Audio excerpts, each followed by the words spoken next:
Hello friends, आज हम previous year के जीके के क्वेश्चन आपके साथ डिस्कस करने वाले हैं जो कि आपके आने वाले एयरफोर्स और नेवी एग्जाम के लिए इम्पोर्टेंट है।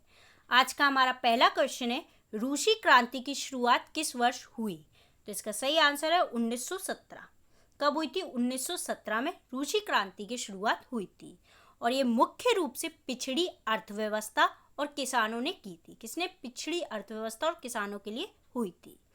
नेक्स्ट क्वेश्चन है, union of Soviet socialist Republic कब अस्तित्व में आया था? तो इसका सही आंसर है 1922।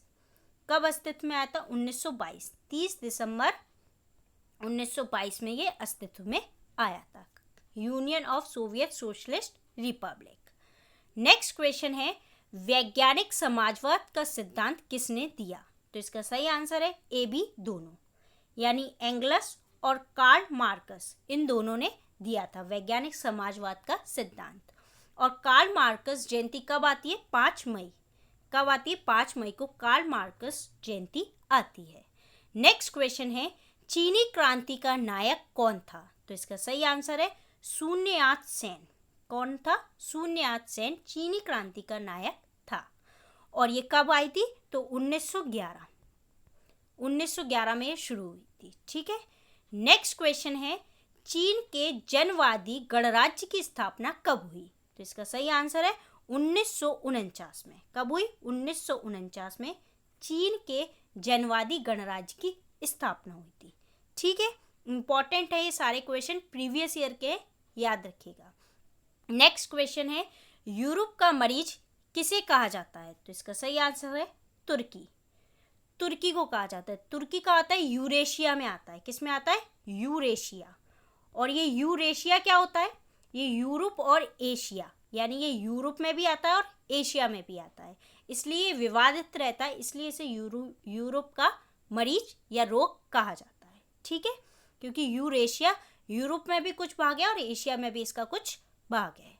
नेक्स्ट क्वेश्चन है, फाइज्म का जन्मदाता किसे माना जाता है? तो इसका सही आंसर है मुसोलिनी।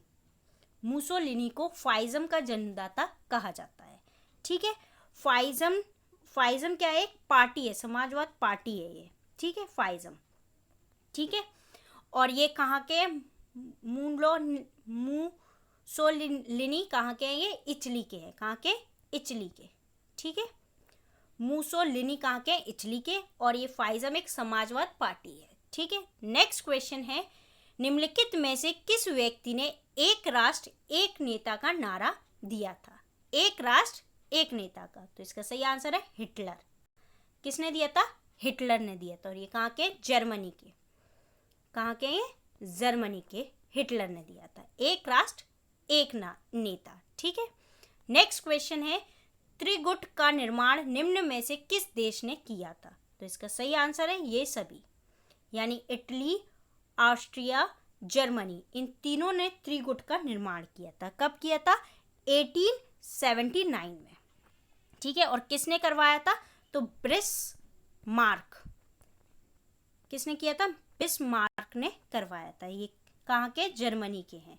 इसमें क्या था कि अगर इन तीनों कंट्री पे कोई हमला करेगा तो ये तीनों कंट्री एक दूसरे की सहायता करेंगी संपूर्ण रूप से। ठीक है।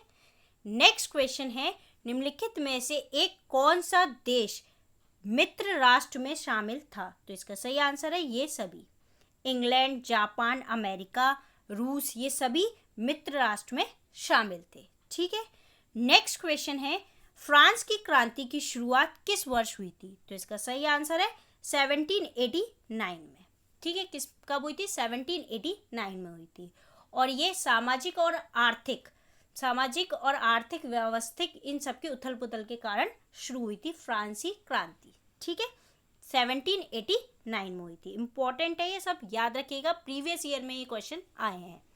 नेक्स्ट क्वेश्चन है, जर्मनी के एकीकरण हेतु बिस्मार्क ने किस नीति का अनुसरण किया था? तो इसका सही आंसर है लौह और रक्त की नीति।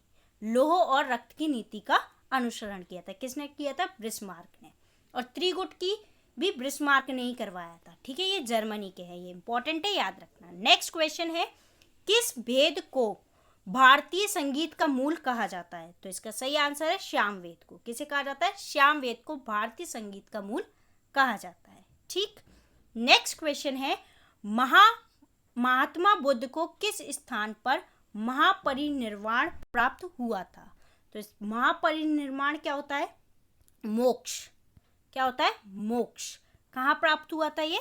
कुशीनगर में। कहाँ प्राप्त हुआ था? कुशीनगर में। कुशीनगर कहाँ था? यूपी, गोरखपुर जिले में, यूपी राज्य में है। ठीक है, कुशीनगर। वहां पर इन्हें मोक्ष प्राप्त हुआ था महात्मा बुद्ध को। नेक्स्ट क्वेश्चन है, भगवान बुद्ध ने अपना पहला उपदेश कहाँ दिया था? तो इसका सही आंसर है सारनाथ में। कहाँ दिया था? सारनाथ में इन्होंने अपना पहला उपदेश दिया था। कहाँ दिया था? सारनाथ में दिया था। ठीक है। नेक्स्ट क्वेश्चन है, बुद्ध का जन्म कहाँ हुआ था? तो इसका सही आंसर है लुबनी। लुबनी में इनका जन्म हुआ था, कुशीनगर में इन्हें मोक्ष प्राप्त हुआ था और सारनाथ में इन्हें पहला अपना उपनिषद दिया था। ये बहुत इंपॉर्टेंट है, आपके अक्सर एग्जाम में पूछे जाते हैं, तो इनको याद रखिएगा। नेक्स्ट क्वेश्चन है, जैन धर्म की पहली संगति कहाँ हुई थी? तो इसका सही आंसर है पाटलिपुत्र। कहाँ हुई थी? पाटलिपुत्र में हुई थी। कब हुई थी? 300 ईस्वी में। कब हुई थी? 300 ईस्वी में हुई थी। और कौन था उस टाइम पे? तो चंद्रगुप्त मौर्य के शासनकाल में हुई थी। किसके में हुई थी? चंद्रगुप्त मौर्य के शासनकाल में। ठीक है, चंद्रगुप्त मौर्य के शासनकाल में ये हुई थी। ठीक, याद रखिएगा, इंपॉर्टेंट है। नेक्स्ट क्वेश्चन है, रांची का स्तूप किसने बनवाया था? तो इसका सही आंसर है अशोक। किसने बनवाया था? अशोक ने। रांची का स्तूप किससे संबंधित है? बौद्ध धर्म से। ठीक है, किससे? बौद्ध धर्म से संबंधित है। ठीक, और ये कहाँ पर है? तो ये मध्य प्रदेश के एमपी के भोपाल में है। कहाँ पर है? भोपाल। ठीक है, इससे ये पॉइंट्स इंपॉर्टेंट है, इसलिए मैंने आपके साथ डिस्कस किया, आपके एग्जाम पॉइंट ऑफ व्यू से बहुत इंपॉर्टेंट है। नेक्स्ट क्वेश्चन है, भारत का नेपोलियन किसे कहा जाता है? तो इसका सही आंसर है समुद्रगुप्त को। किसे कहा जाता है? समुद्रगुप्त को भारत का नेपोलियन कहा जाता है।